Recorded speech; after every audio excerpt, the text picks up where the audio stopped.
More than 3,000 years ago, the Valley of the Kings in ancient Egypt held the secrets of a boy pharaoh. He ascended the throne at 9 but died mysteriously at 18.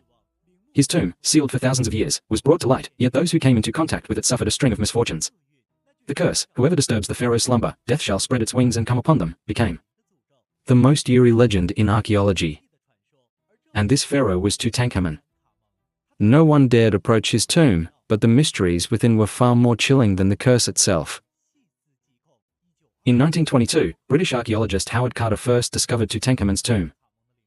This discovery shocked the world, but it was followed by a series of bizarre incidents. The financier, Lord Carnarvon, was bitten by an insect before entering the tomb, and the bite mark coincided with a scar on Tutankhamun's face. Ultimately, he died of an unknown illness. When Zahi Hawass, chairman of Egypt's Supreme Council of Antiquities, performed a CT scan on the mummy, he was suddenly hit by a sandstorm, and the precise instruments malfunctioned for an hour and a half. Soon after, he received news of his brother-in-law's death and nearly suffered a fatal car accident himself. Dr. White, after leaving the tomb, became disoriented and openly stated he was cursed by the pharaoh, committing suicide shortly after. There were even rumors that the Titanic, which sank in 1912, carried an ancient Egyptian mummy sarcophagus with a curse attached. All these coincidences made the pharaoh's curse even more mysterious. Even the New York Times stated that these coincidences were too mysterious to be simply dismissed as superstition. In reality, modern science has long offered an explanation. The tomb, sealed for thousands of years, fostered unknown bacteria, and most who came into contact died from bacterial infections. And the excavator, Carter, remained unharmed, becoming the strongest evidence to debunk the curse rumors. Surprisingly, this tomb, containing over 5,000 precious burial artifacts, was the most modest pharaoh's tomb in the Valley of the Kings. Its total area was only 110 square meters, just 2% of other pharaohs' tombs. The vast tomb had only 4 chambers, far from the scale of Ramesses II's hundreds of chambers. Even more bizarrely, the entrance to the tomb showed clear signs of secondary cutting. It was apparently temporarily modified to accommodate the sarcophagus. The murals on the walls were crude and unfinished. The paint even showed signs of dripping. All these signs indicated that this tomb was not originally built for Tutankhamun. Archaeologists also discovered that the lid of the canopic jar in the tomb was in the image of a woman. Moreover, Tutankhamun's golden mask not only showed traces of a name being painted over, but also had typical female ear piercings. All these clues suggested that the original owner of this tomb was actually Tutankhamun's foster mother. Combined with the hasty burial traces, experts speculated that Tutankhamun's death was very sudden, leaving artisans only 3 months to build a tomb.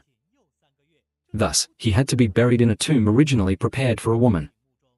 The truth behind Tutankhamun's death is also shrouded in mystery. CT scans revealed a clear skull fracture in his head. Combined with historical records, this was not accidental. Tutankhamun's father had introduced religious reforms, changing polytheism to monotheism. This touched the interests of many powerful groups. This mess was left to Tutankhamun, who ascended the throne at only 9 years old. Being too young, he could not control the situation. His death was most likely a conspired coup. The skull fracture was the fatal injury from the assassination. And after his death, ancient Egypt quickly reverted to polytheism, which corroborated this speculation. The most astonishing discovery in the tomb was the iron dagger buried alongside Tutankhamun's right thigh. The dagger's hilt was decorated with gold, and its scabbard was also made of pure gold. However, the blade was not ordinary iron, and tests showed it contained 10% nickel and 0.6% cobalt. It was meteoric iron from outer space. It's important to know that ancient Egypt was in the Bronze Age at the time, and even ordinary iron smelting was extremely rare. Let alone forging hard meteorites into a smooth, flawless dagger. This discovery gave people a new understanding of ancient Egypt's craftsmanship.